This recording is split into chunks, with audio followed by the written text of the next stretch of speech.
Bahkan di non tahapan inilah sebetulnya dituntut Bawaslu melakukan peran yang sangat besar, penindakan. Tapi lebih daripada itu adalah mencegah. Bahkan mencegah lebih bagus daripada menindak.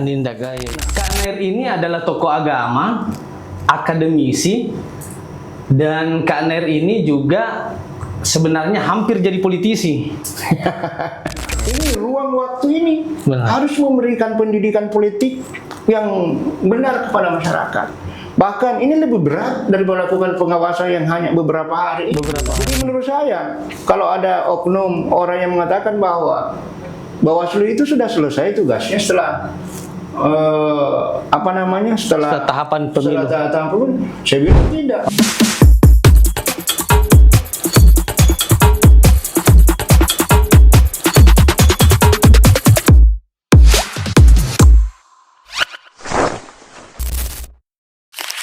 Assalamualaikum warahmatullahi wabarakatuh, sahabat Bawaslu.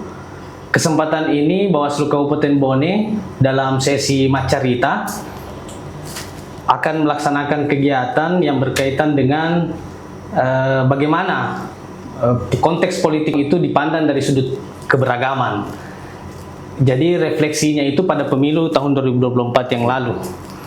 Narasumber kita kali ini tentu saya meyakini bahwa beliau punya kapasitas pengetahuan, kaya akan pengalaman, dan tentu memiliki pengaruh yang cukup signifikan terhadap pelaksanaan atau suksesnya pemilu atau pilkada 2024 yang lalu.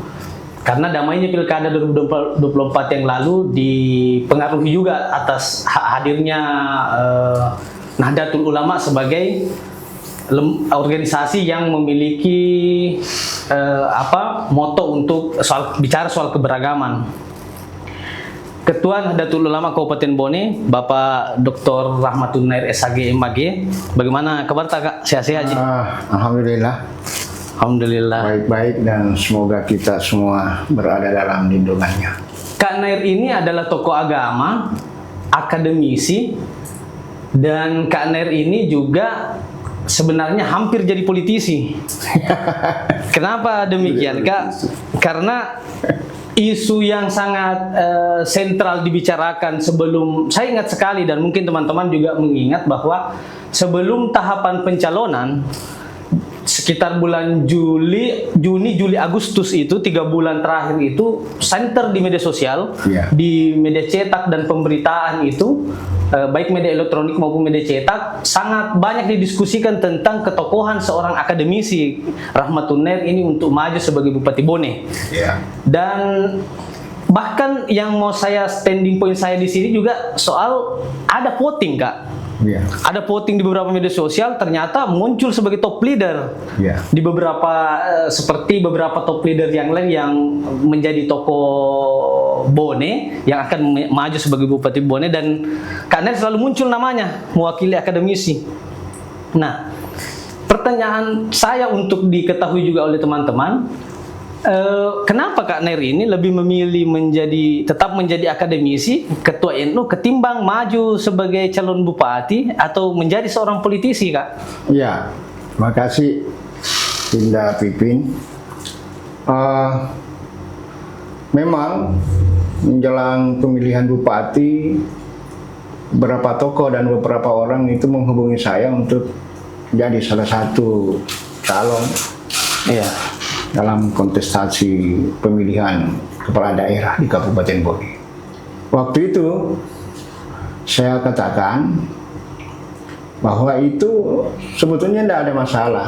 Keinginan untuk mengabdikan diri itu ada. Tapi kenapa kemudian saya tetap memilih tidak maju? Karena saya katakan sekarang ini saya sudah diberikan amanah untuk mengabdi di Nahdlatul Ulama. Dan pengabdian ini atas perintah Kiai. Benar-benar. Saya akan tinggalkan NU dan menjadi calon kalau memang atas perintah Kiai. Tapi Pak Kiai belum merintahkan. Jadi intinya saya masih diminta dan diperintah untuk melanjutkan pengabdian dan mengembangkan Nahdlatul Ulama khususnya dalam pembinaan keagamaan di Kabupaten Bone. Oh iya.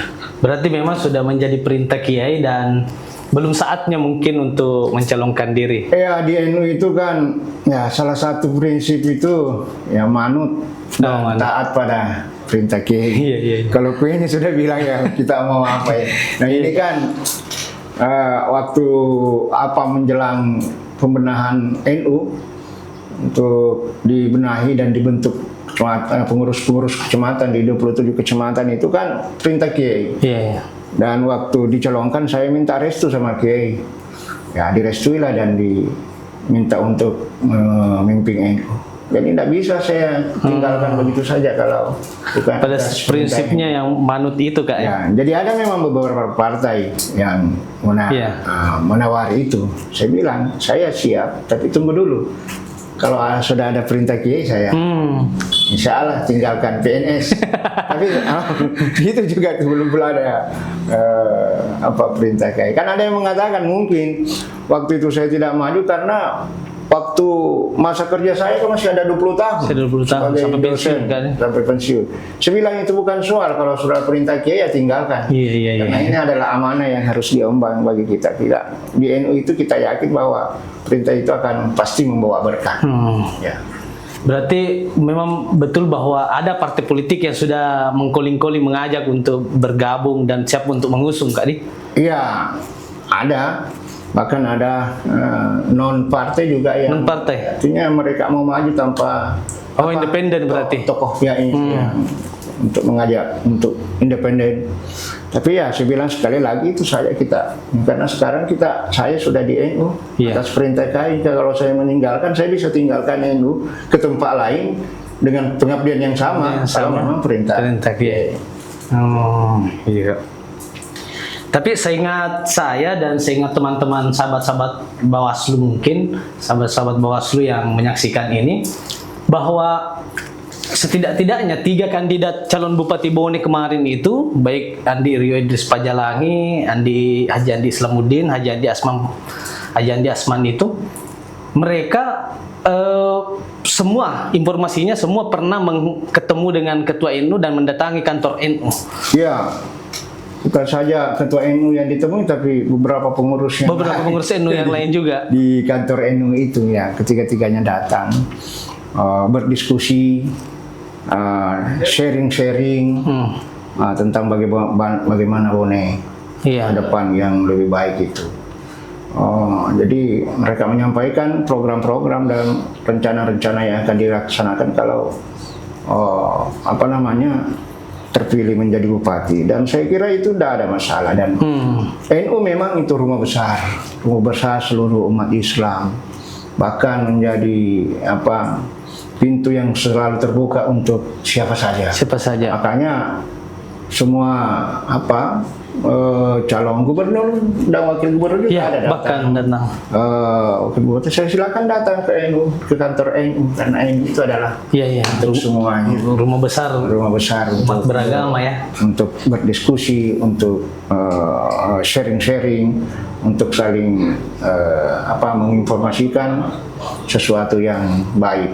Ya, makanya saya bilang kalau di NU itu ya banyak orang, bukan hanya ketua. Jadi ya semua yang kandidat-kandidat kemarin datang dan dijemput dan bersama oleh beberapa orang dan terbuka untuk itu.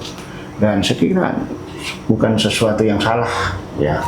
Akan mungkin lebih baik dan itu lebih memberikan kemaslahatan kalau daripada kita menutup diri, tidak menyampaikan sesuatu yang baik bagi. Benar-benar.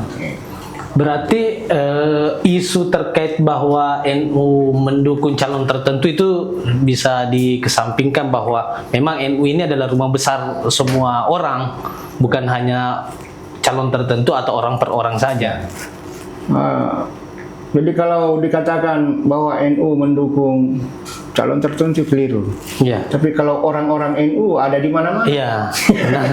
Tapi NU karena ada hak politik yang melekat ke pribadi masing-masing. Ya betul, ada hak politik. Tapi kalau NU secara kelembagaan, milik bersama siapa saja yang datang di sana. Tidak bisa memberikan dukungan kepada salah satu calon yang datang, tapi semuanya kita terima dengan baik. Ya. Berarti itulah kemudian mungkin yang menjadi konsep bahwa NU ini memang lembaga atau organisasi yang mengedepankan keberagaman. Keberagaman akhirnya menerima semua dari latar belakang apapun. Jadi tidak memperhatikan apa backgroundnya. Konteksnya Gus Dur kalau saya masih ingat itu ada istilahnya al-maslahah al-ammah. Ya. Jadi kemaslahatan untuk semua, Kak Di. Ya. Jadi saya kadang-kadang memberikan pernyataan yang lebih ekstrim. Saya bilang non-Islam pun kalau datang di NU kita terima. Iya. Apalagi kalau Islam ya. Ya. Kenapa? Karena kita harus membuka diri untuk berkomunikasi dan beriantu dengan seluruh warga negara Indonesia yang dalam kenyataannya ini kan sangat pluralis, dengan berbagai latar belakang agama yang berbeda, berbagai latar belakang budaya yang berbeda, dan berbagai latar belakang daerah yang berbeda. Makanya saya sering katakan bahwa NU ini walaupun secara adalah ulama, kebangkitan ulama dan lebih ke Islamnya, tapi tidak berarti bahwa kita bersifat tertutup. Kita selalu terbuka untuk berinteraksi karena dakwah kita juga ingin ke lebih luas, bukan hanya untuk warga NU saja. Ya. Benar. Ini lebih spesifik, saya ingin coba menggali ke Kak Nair terkait dengan konteks pelaksanaan pemilihan kepala daerah. Kak Nair ini kan posisinya, backgroundnya adalah aparatur sipil negara, PNS dosen, kemudian menjadi ketua NU. Kan kalau dalam tahapan pilkada kemarin ada yang disebut dengan istilah netralitas ASN. Untuk menjamin bahwa terjaga netralitasnya dalam proses pemilihan kepala daerah, apa kira-kira yang menjadi tips Kak Nair sehingga kendati pun Kak Nair ketemu dengan calon A, calon B, calon C dan ketemu sama calon, tetapi netralitasnya masih terjaga? Iya, saya selalu berusaha menempatkan diri secara proporsional.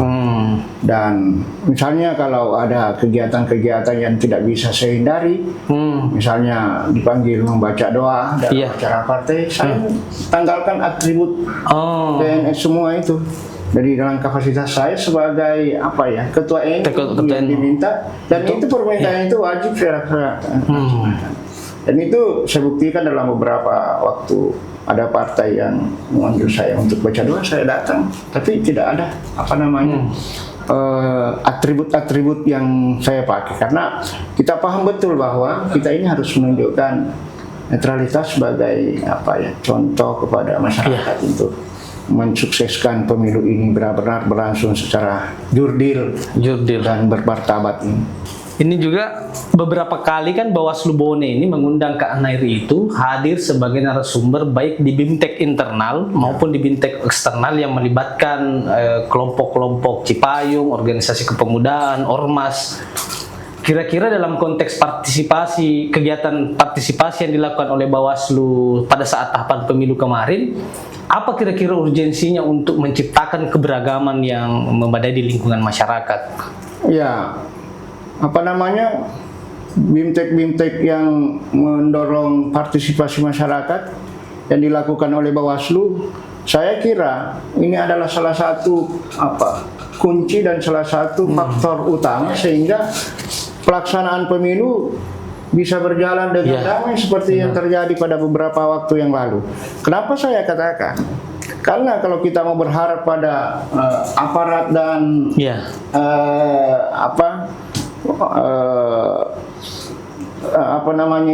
pelaksana di Bawaslu itu kan sangat terbatas jumlah personilnya. Nah, kalau tidak didorong partisipasi masyarakat untuk membantu, saya kira sulit untuk mencapai suatu prestasi seperti yang dicapai Bawaslu pada pemilu kada yang lalu. Ya, karena itu ada dorongan yang kuat. Saya tahu betul bagaimana Bawaslu Bone itu selalu mendorong partisipasi masyarakat untuk melakukan pengawasan. Dan ini efektif. Oleh karena itu, misalnya kemarin saya juga sebagai ketua NU diminta dari Panwas kecamatan untuk membuat video disebar untuk menolak politik dan sebagainya. Itu kan partisipasi kita lakukan. Kemudian pada tataran apa namanya teknisnya itu kan apa personil Bawaslu lebih tahu, tapi artinya begini, saya mau katakan begini bahwa memang nggak bisa dipungkiri bahwa Bawaslu sudah berhasil melaksanakan pemilu dengan baik, terlepas dari beberapa kelemahan yang masih ada. Dan keberhasilan Bawaslu Bone itu ada karena salah satunya adalah partisipasi masyarakat yang di sini. Ya. Karena memang saya lihat juga Nahdlatul Ulama Kabupaten Bone ini kan sudah aktif MWC-nya di 27 kecamatan. Dan sebagian besar tokoh-tokoh ketua-ketua MWC itu adalah tokoh-tokoh masyarakat. Jadi sangat masif juga ya Kak sosialisasi partisipasi Bawaslu NU untuk ikut dalam pemilihan. Memang itu salah satu yang selalu kita sampaikan, baik melalui grup-grup atau media-media sosial atau kita undang mereka untuk hadir di acara pertemuan, menyampaikan tentang pentingnya keterlibatan NU sekecil apapun itu yang harus kita berikan untuk menyukseskan penyelenggaraan pemilu kada yang lalu. Sekecil apapun kontribusi itu, yang pasti NU sudah turut mendorong melalui perangkat-perangkat atau struktur organisasi mulai dari kabupaten sampai ke kecamatan. Sangat masif juga ya sosialisasi yang dilakukan oleh Nahdlatul Ulama, baik secara langsung maupun secara media sosial. Sebagai closing statement Kak, mungkin ada pesan yang disampaikan kepada masyarakat luas Kabupaten Bone khususnya terkait dengan bagaimana terus menjaga keberagaman, apalagi ini di bulan suci Ramadan. Kemudian konteks closing statementnya yang kedua adalah kan Bawaslu Bone itu Kak di dalam proses non tahapan ini kan sudah tidak ada tahapan. Di non tahapan kita sebenarnya kegiatan wajibnya itu adalah mengawasi pemutakhiran data pemilih berkelanjutan. Jadi pemutakhiran data pemilih yang dilakukan oleh KPU diawasi oleh Bawaslu. Selain itu kira-kira Kak Ner ada tawaran terkait dengan kira-kira Bawaslu harusnya lebih memasifkan partisipatif agar ke depan bisa melibatkan leading sektor apa kira-kira di non tahapan ini sampai pemilu berikutnya. Bahkan di non tahapan inilah sebetulnya dituntut Bawaslu melakukan peran yang sangat besar ini. Justru di non tahapan. Nah, menurut saya bahwa pengawasan itu kan bukan hanya pencegahan, bukan hanya penindakan, tapi lebih daripada itu adalah mencegah. Bahkan mencegah lebih bagus daripada menindak. Ini ruang waktu ini harus memberikan pendidikan politik yang benar kepada masyarakat. Bahkan ini lebih berat dari melakukan pengawasan yang hanya beberapa hari, bulan. Jadi menurut saya, kalau ada oknum orang yang mengatakan bahwa Bawaslu itu sudah selesai tugasnya setelah setelah tahapan pemilu. Saya bilang tidak. Baru kita mulai. Menarik sekali untuk melakukan edukasi, penyadaran agar tidak terjadi pelanggaran-pelanggaran dalam ketika pemilu yang akan datang. Kalau menjelang pemilu baru dilakukan pendidikan kan makanya menurut saya bukan berakhir bagi Bawaslu. Sekarang baru mulai melakukan pencegahan itu. Dan ini lebih berat menurut saya daripada tahapan itu kan. Saya kira itu. Saya sampaikan. Itulah tadi yang closing statement mengakhiri diskusi kita pada sore hari ini. Sangat menarik ya, bahwa kepentingan ke depan Bawaslu Kabupaten Bone tentu harus lebih masif untuk mensosialisasikan pendidikan politik seperti yang disampaikan oleh Dr. Rahmatul Nair sebagai Ketua Nahdlatul Ulama, dalam rangka untuk selain menjalin keberagaman antar umat beragama, kita juga dapat memasifkan kegiatan yang sifatnya partisipatif dan tidak lain adalah menjaga marwah demokrasi ke depan, menjaga marwah pemilu dan pilkada ke depan dengan cara mengaktifasi pendidikan politik dan mengaktifasi partisipasi masyarakat agar ke depan masyarakat lebih berpartisipasi dalam pemilihan selanjutnya. Sekian mungkin dari saya sebagai host pada sore hari ini, mewakili sesi Macarita Bawaslu Kabupaten Bone. Saya ucapkan terima kasih banyak kepada Gayahanda Dr. Rahmatun Nair sebagai Ketua Nahdlatul Ulama Kabupaten Bone, karena kami paham betul Kak Nair ini punya banyak agenda di luar sana, tetapi masih menyempatkan waktu untuk hadir di Bawaslu. Dan sebentar lagi kita akan melaksanakan kegiatan yang sifatnya kegiatan ngabuburit pengawasan dalam bentuk mimbar Ramadan. Sekian dari saya, akhir kata, assalamualaikum warahmatullahi wabarakatuh. Waalaikumsalam. Bersama rakyat awasi pemilu, bersama Bawaslu tegakkan keadilan pemilu.